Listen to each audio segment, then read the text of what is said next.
As you guys know, scoring in the 2020s has skyrocketed to an almost comical level, as teams nowadays are putting up 125 points, 130, even 140 on a nightly basis.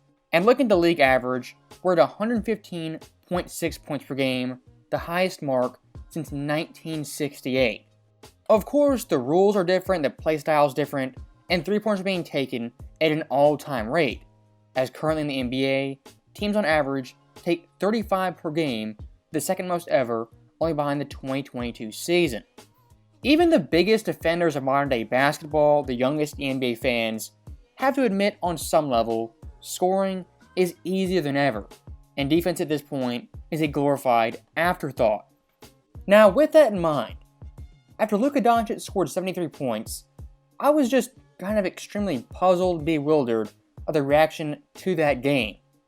As usually, when a player scores 70 plus points, the fourth most points in NBA history, it's overwhelmingly positive. But for a lot of ESPN pundits, out of nowhere, just trashed this game and the current product in 2024. And on one hand, the points they made were valid.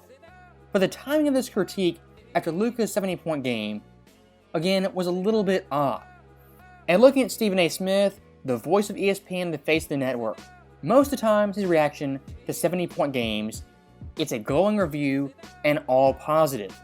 For example, look at just last year. Dame scored 70 and Mitchell also scored 70. The general tone and vibe when these guys scored 70 was much different than when Luka scored 70. I can tell you that I have a long and lengthy relationship with Dame. I got a lot of love for him. I practically begged this man to be in New York City for the New York Knicks.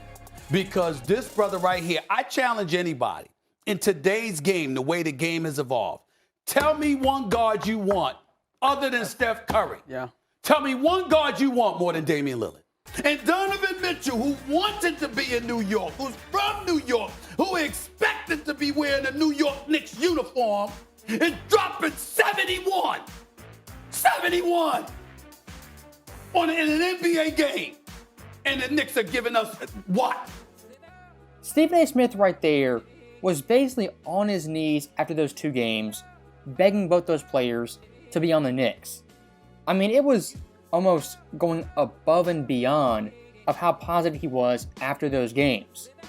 And you know what? In both those clips, there was no mention of terrible defense or scoring being inflated league-wide. And here's kind of the funny thing. When Dame scored 71 points, of course, it was highly impressive. But for Stephen A. Smith, if he wants to keep that same energy, the Houston team he was playing ranked 29th in defensive rating. And Houston being a bad defensive team, of course, we knew that. But at that point when Dame scored 71, they were a pitiful 13-47 as a team on the year. And Dame's own Blazers were below 500. And the kind of cherry on top of this game, when Dame scored 71 points, the Blazers were up by double digits the entire fourth quarter. Now, after hearing Stephen A. Smith talk about Dame, talk about Mitchell, them having amazing feats scoring 70, listen to his tone when talking about Luka Doncic only a year later. No wonder why y'all stink.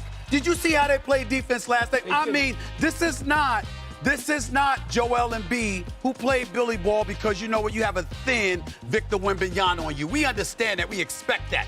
This is not a situation where Karl Anthony Towns dropped 58 in the first three quarters and then disappeared. It was an APB out for him in the fourth quarter and all of this other stuff. But the 58 points he scored in those first three quarters, a lot of those points, he was being challenged. This is not that. What transpired last night in Atlanta was disgraceful. It made me feel like let's just go out and get somebody that don't want. You don't have to play defense. All you got to do is play offense. You don't have to play defense. That's what the hell took place in Atlanta last night. There's a difference. So stopping it right there, Stephen A. off the bat didn't even hesitate, called this performance disgraceful and disgusting. And honestly, when looking at bad defense, the Hawks, yes, they were getting torched. But through the entire year, I've seen much worse defense on a night-to-night basis.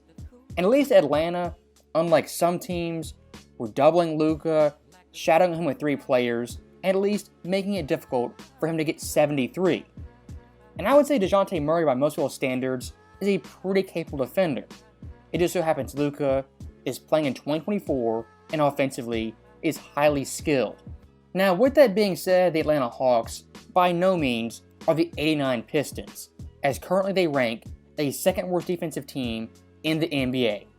That's a fact, can't deny that. But here's the inconsistency.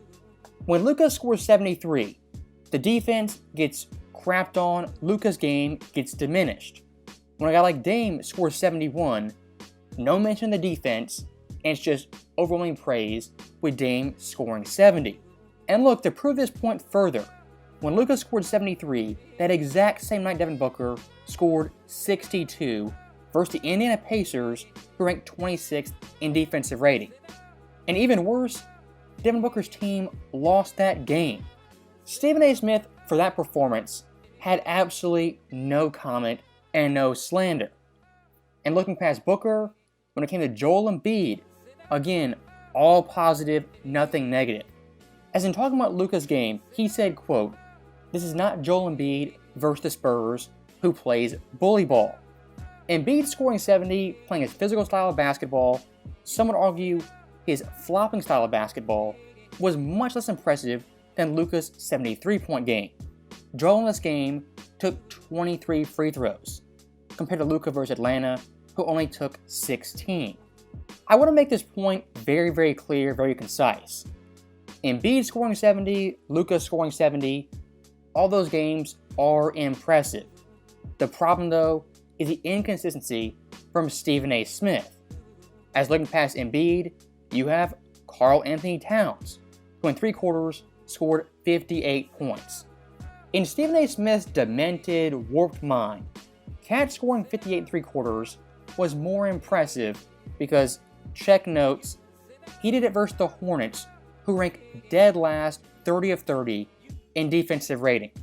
And Cat, unlike Luka Doncic in that game, was hunting for his points while playing no defense. The majority of high-scoring games in NBA history, they come versus bad defense. Let's just be honest. It might be the best game of all time, Kobe scoring 81 versus the Raptors. That Raptors team ranked 29th in defensive rating, second to last.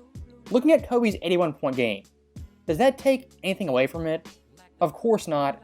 It was an historic feat, the greatest game in NBA history. That's why when looking at Stephen A. Smith talk about Luka Doncic, I'm just perplexed and bewildered. As why does Luka of all players get singled out between Booker, Embiid, and Cat, when all those guys' games came versus bad defensive teams, and 2 of those guys' teams lost that game? And looking at Luka versus the general media, for some reason in 2024, he's been getting shafted routinely, as in January, somehow, didn't win Player of the Month. That award went to Devin Booker. And look, Booker had some pretty darn good stats, averaging 30 points, 6 boards, 4 assists, and Phoenix had an above 500 record. Booker played nice, and that's great on him, but Luka in January was just historically great and dominant. And these stats, yes, these stats are real.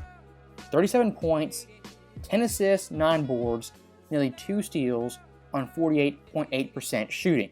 Those stats are video game-like numbers, as in the month of January Luka Doncic had 5 games of 30-plus points, 2 games cracking 40, and of course, the 70-point special.